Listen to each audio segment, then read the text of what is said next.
Olá, você que está estudando para o concurso da PCDF. Aqui é o professor Fabrício Jacó do CDF Concursos e nesse vídeo a gente vai continuar estudando para a prova da PCDF baseado na prova antiga.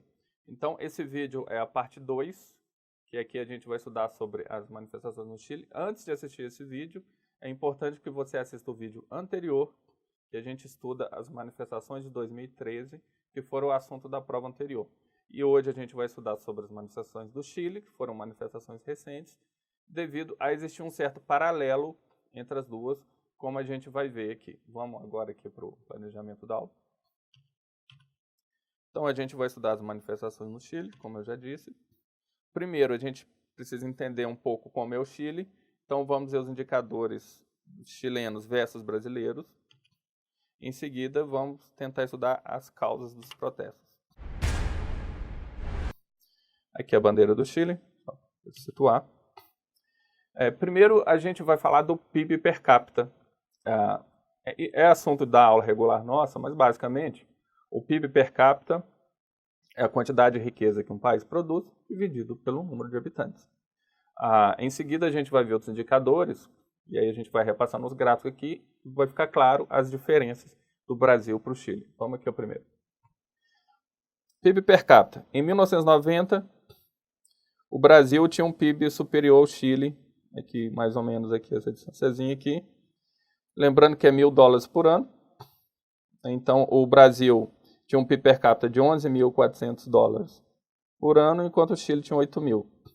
Mas de lá para cá, o Brasil conseguiu subir mais ou menos aqui uns $3.000 por ano, enquanto o Chile subiu mais de $15.000 por ano. Ou seja, enquanto o Brasil cresceu essa diferençazinha aqui, o Chile cresceu essa diferença zona aqui. Todo isso aqui. Então, mais ou menos uns 15, enquanto nós crescemos mais ou menos uns $3.000 por ano. Ou seja, o Chile já foi um país mais pobre que o Brasil na década de 90, mas tem se tornado um país mais rico, tem crescido numa taxa muito maior que a brasileira, e hoje tem esse PIB per capita que deixou a gente para trás, comendo poeira há muitos anos. E aí, qual que é o pensamento que se vem em seguida? Mas como é que está a distribuição da riqueza no Chile? Então vamos ao índice de Gini, que como também é assunto de outra aula nossa, é uma medida de desigualdade. Não vamos entrar no detalhe técnico, mas o que é importante saber aqui é que quanto maior o número, maior a desigualdade. Maior desigualdade. Letra horrível, mas deu para entender. Opa, perdão, deixa eu voltar aqui.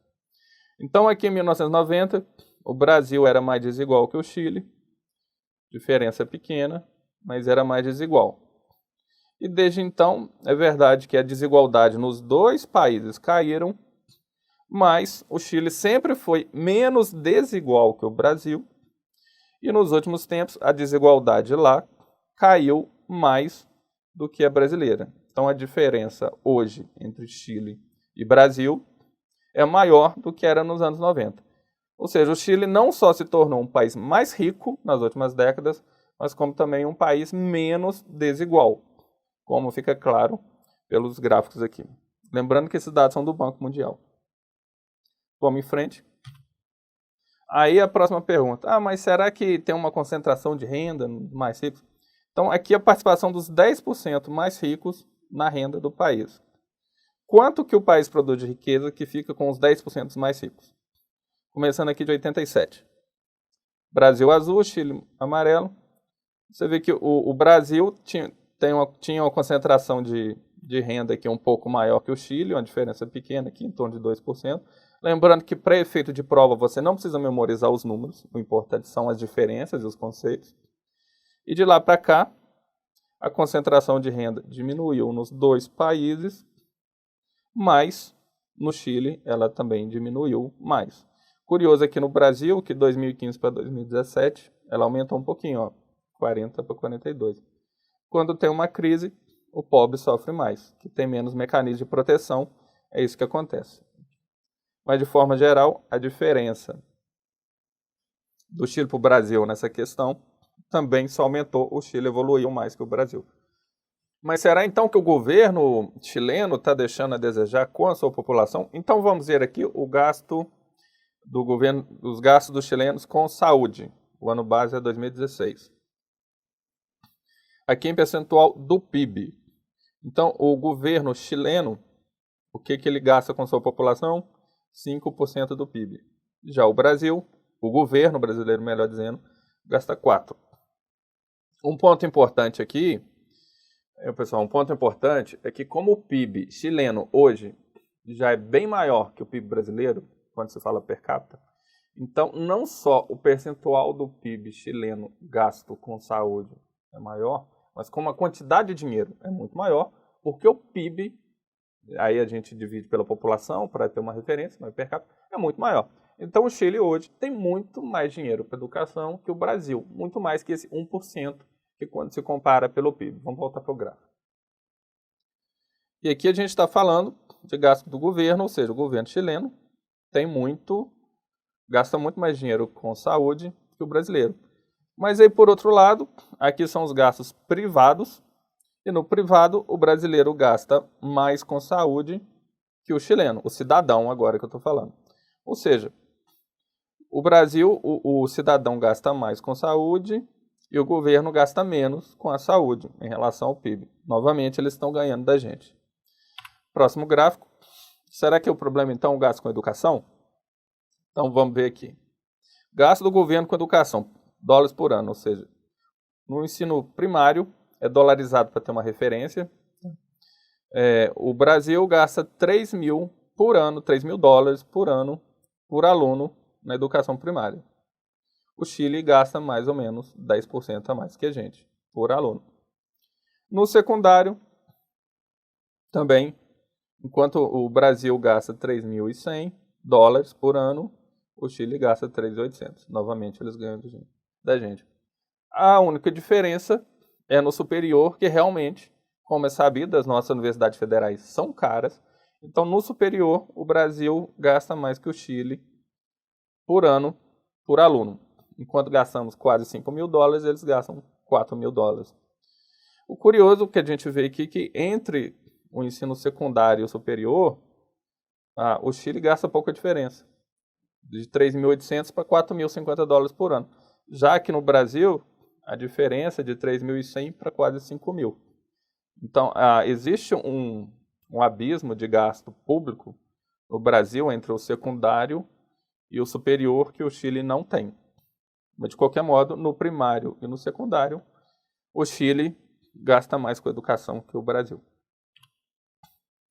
E aqui, é importante agora a gente também ver salário da população. E o salário, como as moedas são diferentes, a gente tem que partir para uma medida comum. Até agora, a gente viu a comparação dolarizada. Agora, para efeito de salário, a gente vê não só a comparação dolarizada, mas como também o poder de compra de cada salário em cada país. Existe um ajuste, que aí o poder de compra é ajustado. Vamos aqui ao gráfico.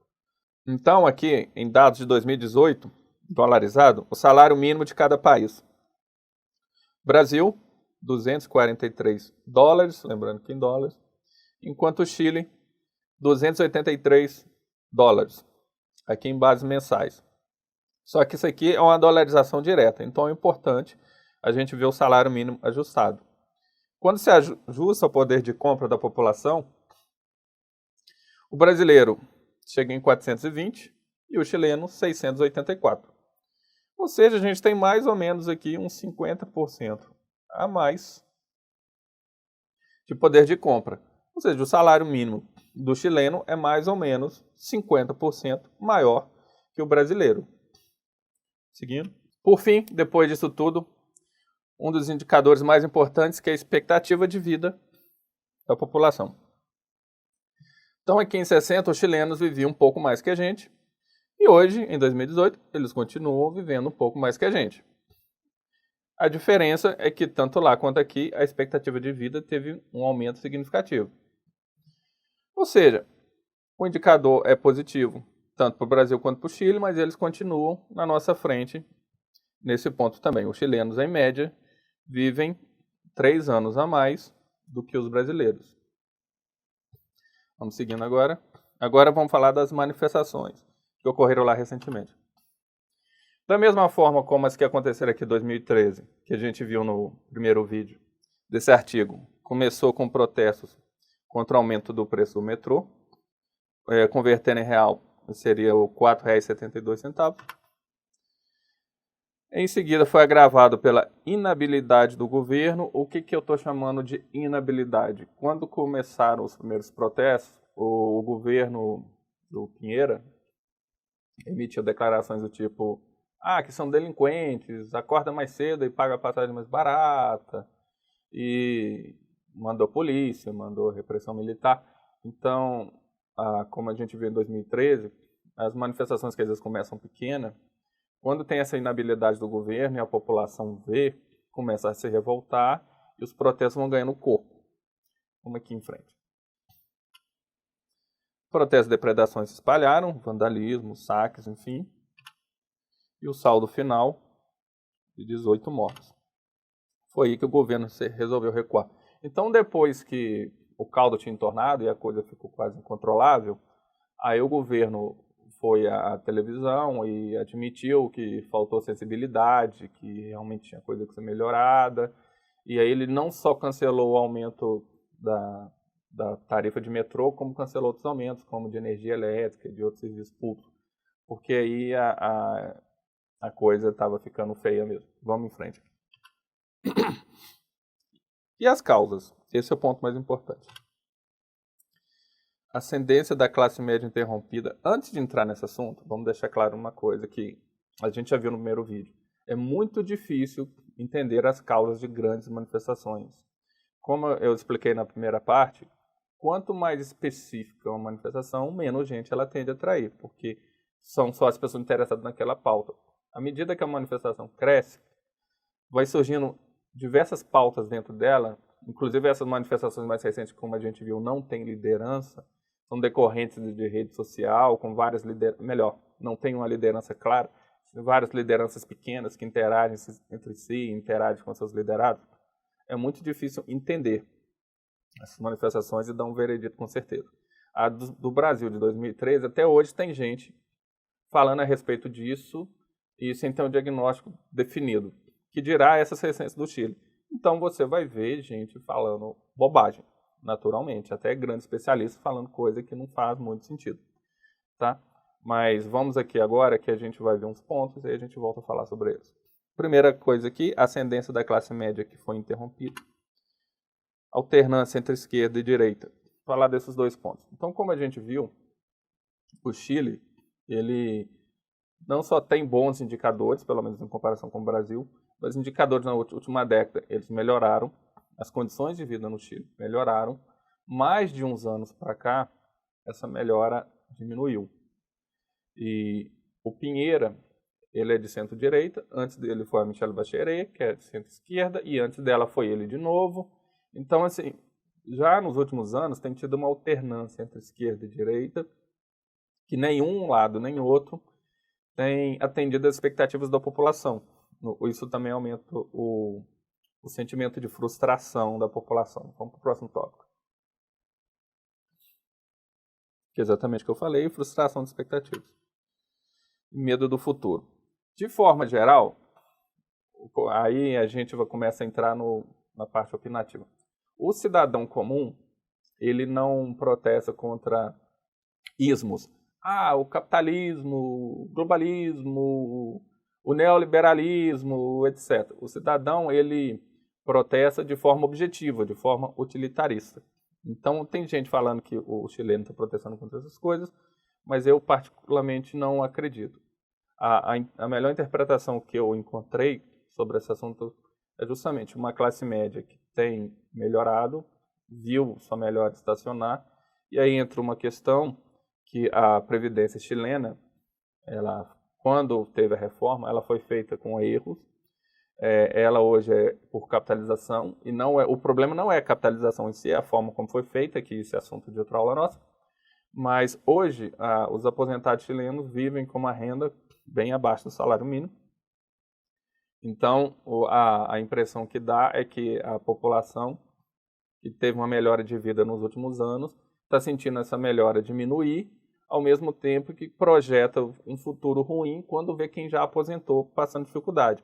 Então, é justamente medo do futuro, frustração de expectativas, da qualidade de vida esperada e até medo de perder o já conquistado. Então, são fatores objetivos que fazem a população protestar. Vamos dar um exemplo simples. Aqui no Brasil se tem discutido a privatização da Eletrobras. A população comum não está nem aí para isso. Mas o pessoal que é ativista fez uma campanha que se privatizar, sua conta de luz vai aumentar. O que tecnicamente não é verdade, também é assunto de outra aula nossa, mas basicamente por quê? Porque as regras de tarifa da energia elétrica são as mesmas se a empresa ser privada ou pública. Então, não tem por que achar que isso vai acontecer. Não por esse fato, porque existem N fatores que puxam o preço da energia elétrica para cima e N fatores que puxam para baixo. Então pode aumentar, pode não aumentar, independente de privatizar ou não. Embora a longo prazo, a tendência da eficiência do setor aumentar e o preço eventualmente até cair. Mas quem é ativista, que é contra a privatização, fala, olha, se privatizar a conta vai aumentar, ele está tentando cooptar o cidadão normal para protestar. Por quê? O cidadão normal pode protestar pelo aumento do preço da energia. Da mesma forma, pode protestar pelo aumento do preço do metrô. Então, o cidadão ele não protesta contra a privatização, ele protesta contra o aumento de preço. Então, o cidadão comum, que pega 2 ônibus para ir voltar para o trabalho, que tem filho pequeno, que não sei o quê, ele não vai sair da sua rotina para ir protestar contra termos abstratos. Ele está preocupado com coisas concretas da vida dele. E, principalmente, quem mais protesta, outro ponto importante, é a classe média. Por quê? Porque o pobre mora longe, até ele pegar 2 ônibus para chegar no local de protesto, às vezes ele perde o emprego, não tem dinheiro para um ônibus, não sei o quê, por questão logística, muitas vezes o pobre acaba não protestando. Não é nenhum tipo de preconceito, mas uma questão de recurso. Às vezes nem isso ele consegue fazer bem. Então, a grande massa dos protestos em qualquer país acaba sendo a classe média porque ela tem acesso aos locais de protesto. Simples assim. Então, aqui no Chile, justamente é isso. A impressão que dá é que é uma classe média que tem medo de perder o conquistado em função da estagnação econômica mais recente e da projeção do futuro quando ela mira a condição de vida dos aposentados atuais. Vamos seguir. Aí vem a pergunta, pode se repetir no Brasil? É o que todo mundo está falando a respeito. Como a gente viu recentemente, na aula, melhor dizendo, no vídeo anterior, na verdade, o Brasil já passou por isso. As manifestações de 2013 foram muito similares às do Chile agora. O que estava acontecendo em 2013? O Brasil vinha de um período de bonança econômica e em 2013 os indicadores começavam a piorar e que desembocariam na crise que a gente teve em 2014, 15 e 16, que a gente agora sai dela, que foi a pior crise econômica da nossa história. Então, justamente, era uma classe média que começava a sentir uma deterioração econômica, agravada pelas denúncias de corrupção que à época já começavam a pipocar para todo lado, que acabou indo à rua com um sentimento de frustração e protestando sobre N coisas, igual a gente viu no vídeo anterior. Então, a nossa cota desse tipo de protesto recente ocorreu, então, na verdade, não é a gente que vai repetir o Chile, é o Chile que está repetindo a gente. Lembrando que a partir daqui é mais uma opinião pessoal. Como eu disse, é muito difícil ter um veredito definitivo sobre esse tipo de movimento. Né? E quanto do Brasil para o futuro, será que pode acontecer? Novamente eu volto àquilo que eu falei. O cidadão comum, ele é utilitarista. Ele não vai protestar contra ismos. A gente está começando a recuperar a nossa economia, estamos saindo do buraco mesmo. Os indicadores mais recentes têm mostrado um pequeno crescimento econômico, uma pequena diminuição do desemprego, e a expectativa da população é que a gente reconquiste o perdido durante a crise. E o cidadão comum que conseguiu um emprego, um parente conseguiu, ele está na expectativa de conseguir porque está abrindo vaga, enfim, agora é final de ano, Natal, ele não, ele sabe que tem muito a perder, ele não vai querer pôr isso em risco, fazendo manifestação nesse momento. Então, a minha visão pessoal, neste momento, não temos as condições que o Chile tem, ou que já tivemos no passado, para que ocorra manifestações desse porte. Pode acontecer? Pode, como a gente já viu no primeiro vídeo nosso, o paradigma do brasileiro quanto à manifestação mudou. Manifestações são cada vez mais recorrentes, mas de forma geral, quando o tema é específico, tem menos gente. Manifestações desse tamanho, que é um descontentamento geral, o nosso momento passou, não é esse o momento para termos de novo, pelo menos agora não, no futuro ninguém sabe. Então acredito que manifestações que venham a ocorrer serão pequenas e nada do porte que ocorreu no Chile agora. Caindo alguma coisa sobre isso na prova, veja que é uma questão mais opinativa, mas é importante você ter um certo embasamento, ter certas informações. Então, boa sorte, encerramos por aqui e te espero na próxima. Um abraço.